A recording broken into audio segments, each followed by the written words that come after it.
Hello everyone, my name is Mariam Motto. On 26 September, the International Federation of Association Football, or FIFA, announced that it had punished the Football Association of Malaysia, or FAM, and 7 players for breaches of Article 22 of the FIFA Disciplinary Code on forgery and falsification. In other words, cheating.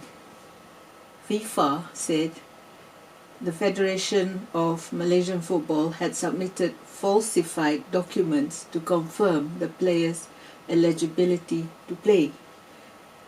This football citizenship scandal has reopened old wounds for thousands of stateless Malaysians. There were 7 foreign-born footballers from Argentina, Brazil, and Spain who had been granted Malaysian citizenship. The players are shown in the photo. I can't even pronounce their names. These players received a 12-month suspension from all football-related activities, effective immediately. And of course, Harimau Malaya CEO Robert Douglas Friend expressed his shock at the FIFA's sanctions and fines on 7 of the team's players. The CEO said he was shocked, but actually many Malaysians are more shocked. They're horrified, in fact. One footballer friend of mine said, out of 11 players, 7 are foreigners. And you know what? The CEO of Harimau Malaysia is also a foreigner. The football team looks like a mini United Nations. Another football friend said, do you remember Malaysian legends like Mokhtar Dahari, Tauke So Chin Aun, Santoh Singh and Spider-Man Arumugam? They brought honour to Malaysia. So why can't we nurture and invest in homegrown talent? What are the Ministries of Sports and Youth and Education doing? And his friend said, the FAM and our Home Minister abused their powers by naturalising these 7 foreign players. What sort of ancestral links, what sort of family links do they have to Malaysia? Did they satisfy the 10-year residency requirement before becoming citizens? Can they speak a word of Malay as required in the Constitution? And another person said, can they even sing Negaraku? So some of you may be asking, why is this news so important? Well, these 7 players had joined the Malaysian football team because they were considered heritage players. Like they have a mother or father, or granny or granddad or other saudara connection to Malaysia. However, many Malaysians have questioned the footballers' citizenship status. They asked, how come these 7 players were granted Malaysian citizenship so easily? And you may ask, why? Why are they asking this? Well, children whose Malaysian mothers gave birth to them whilst they were overseas are denied citizenship.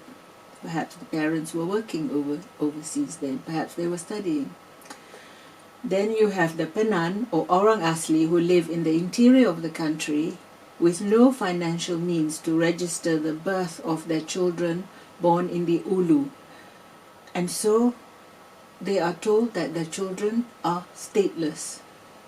Human rights lawyer Eric Paulson, he questioned the legality of this Article 19.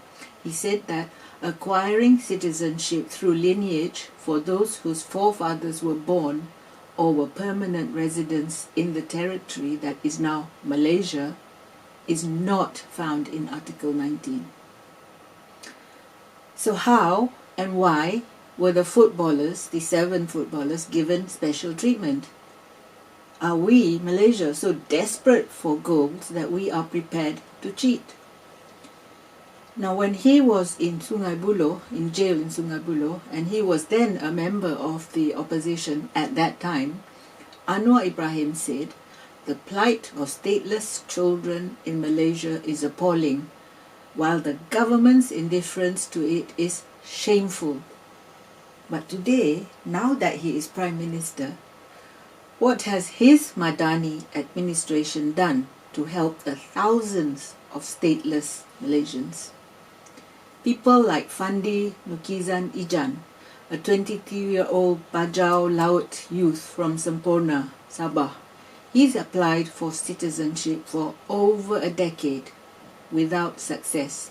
So he questions why the government can trace footballers, these 7 footballers' supposed heritage, but then not even recognize communities which are rooted in Malaysia for generations.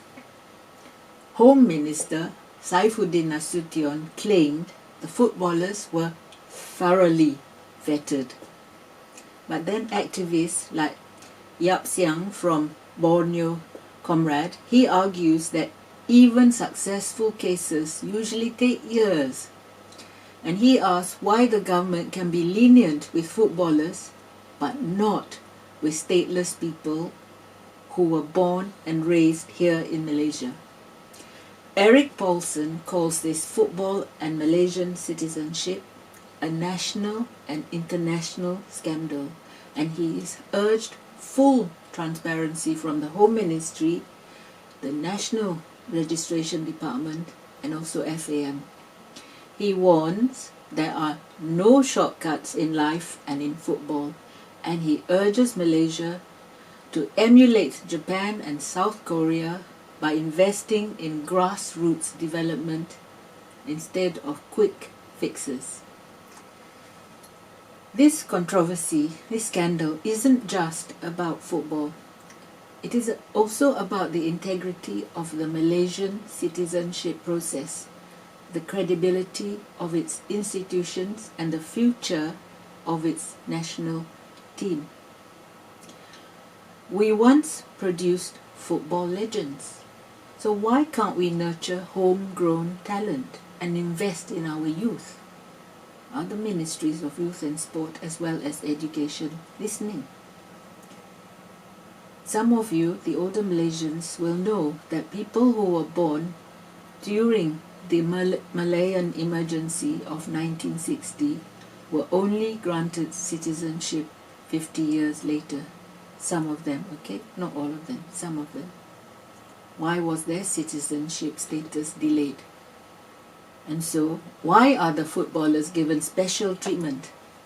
Is it just because they can kick a ball and score goals?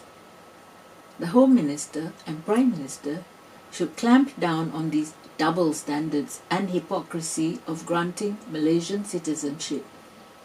Please look after your own people first. Thank you for listening. Speak to you soon. If you like my videos, please press like and subscribe to my YouTube channel. Please also visit my Patreon channel if you wish to sponsor me. Thank you.